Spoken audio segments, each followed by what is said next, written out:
Hello, and welcome to Scooby-Doo Dojo. My name is Sensei John Tegg. The word sensei means teacher, but as you probably can tell, I won't be asking you to do any math problems or spelling exercises. No, today I want to introduce you to the world of martial arts. A world made up of karate, kung fu, ninjas, samurai warriors, and much more. Later on, I'm going to show you some safe and simple moves that you can practice all by yourself at home. But first, I want to tell you a little bit more about the martial arts, its history, its philosophy, and what it means to me. To start with, the martial arts isn't just about fighting. It's a way of life, like being a dedicated athlete. To practice the martial arts, one must learn self-discipline. One must gain control over their mind as well as their body. In life, you will encounter many challenges, many obstacles. It's best to face these calmly and with confidence. The martial arts can help you do this. Like, wow! Check it out, Scoob! We're rolling old school, samurai style! Yeah, old school! Some of the first people to practice the martial arts were the samurai warriors. They appeared in Japan about 1,000 years ago. The samurai were sort of like England's medieval knights. They served to defend and protect their country. The samurai also wore armor and used swords. Swords that were sometimes thought to have magical properties.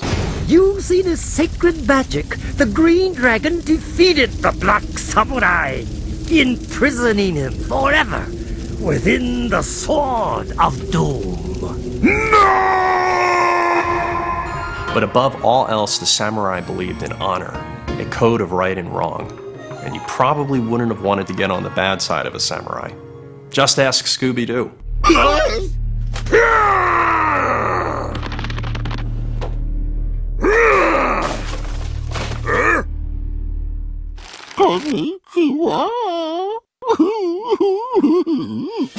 Then there were the ninjas. Ninjas also came from Japan. These warriors were more mysterious than the samurai, operating in the shadows, carrying out their missions in secret. The ninjas were so skilled at using the martial arts that some say they could even turn invisible. But today you don't have to be a ninja or a samurai to practice the martial arts. Anyone can do it, and I'll show you how to get started. Let's begin now. Scoob, old buddy, like from here on out, no matter what happens, I'm just gonna go with the flow. It's always important to do some stretching before any type of exercise, including the martial arts.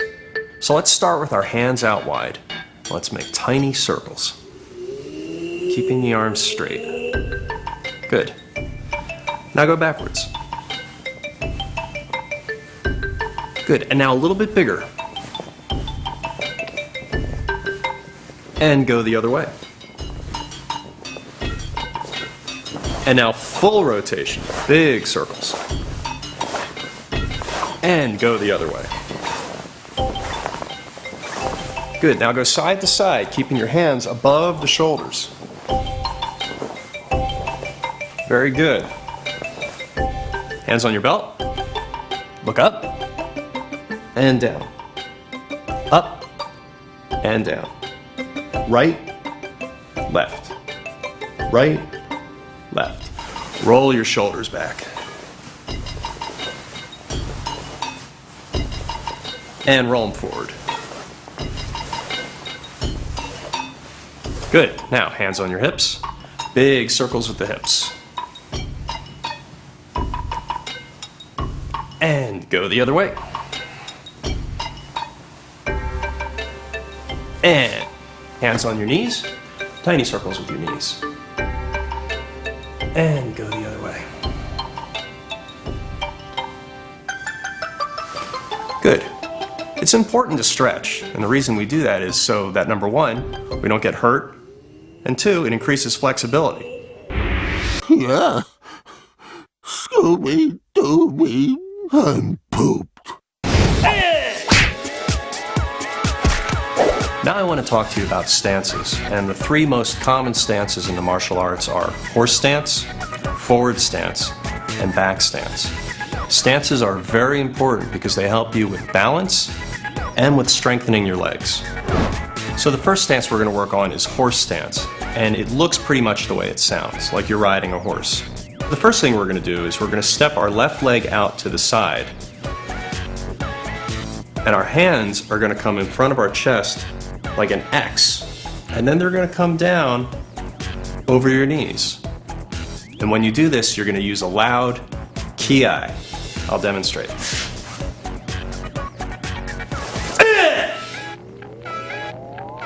Now we ki to scare away the opponent and to get ourselves excited. Okay, so the next stance I want to show you is called back stance, and it's a lot like horse stance. We're going to step with the left leg out again this way, and we're going to turn the foot facing this way. The other foot faces forward.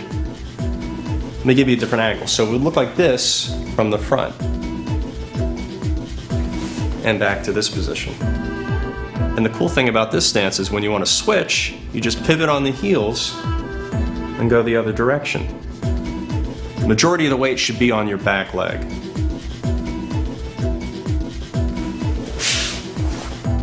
I'll show you how it looks.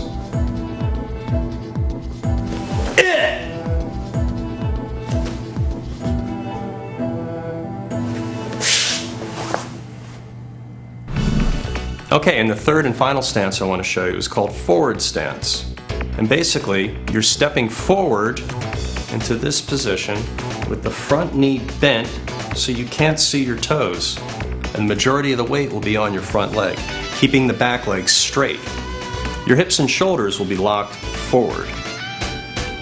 I'll show you the side view.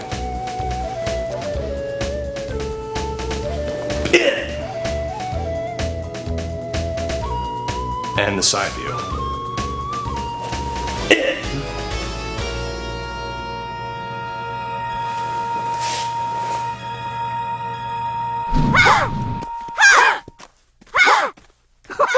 Check it out, Scoob! Like it's a carnival of karate! Ooh,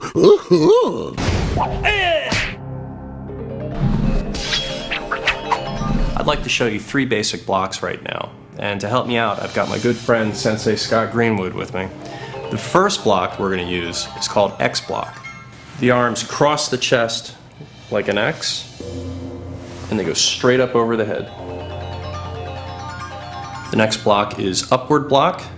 The arm is going to go across the body and then up over the head. And the third block is going to be inward block. Crossing the arm over the chest. And now I'll demonstrate each move. We'll start with X block.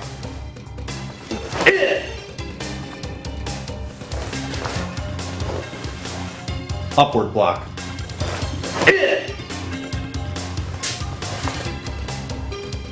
Inward block.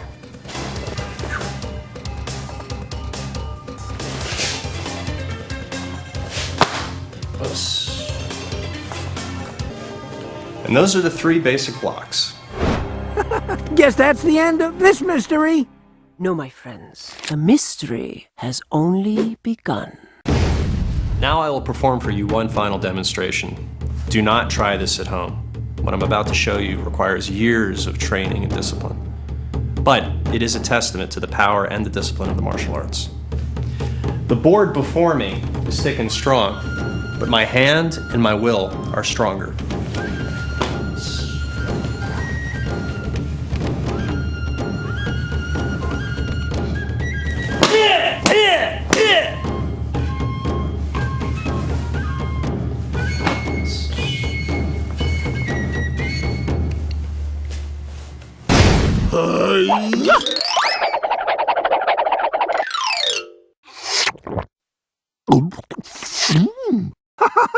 Like you must be a black belt in kung fu. yeah. That concludes today's lesson in the martial arts. You've taken your first steps into a larger world. I hope you enjoyed it. If you continue your training, you will gain courage, you will gain strength, but always remain humble, even when facing your enemies. Know that the true warriors use their skills for self-defense, never to attack.